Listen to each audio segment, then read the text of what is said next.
Ay ng juice. Ito ay melon flavor. Ano daw to? Tawag nito parang may glota-glota ba yun?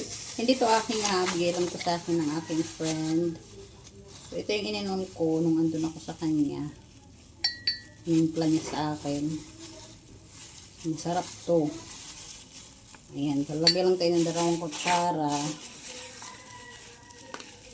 Subukan natin kung matamis na ba yan. Tapos, ang pagtunaw niyan ay bubuhusan mo muna siya ng kaunting tubig para matunaw lahat. Ganyan. Tubig na mainit. Ganyan. Tapos, tunaw na, no? Pag natunaw na, lalagyan naman natin, ha?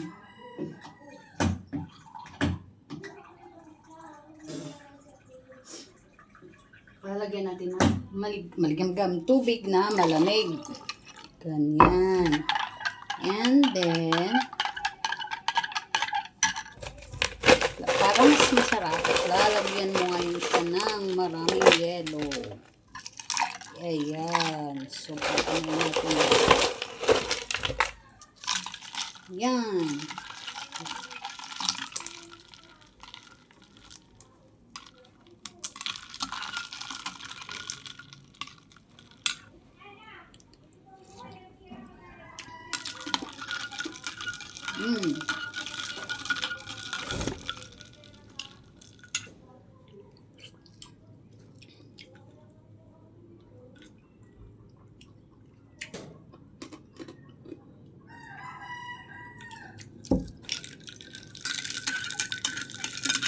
Sarap.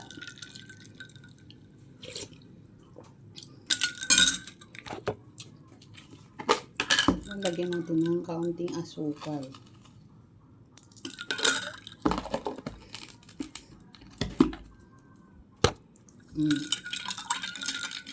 Nawisan ako. Sobrang banas.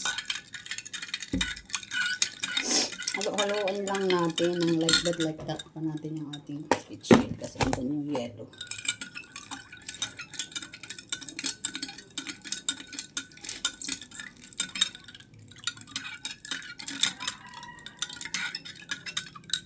So, ayan.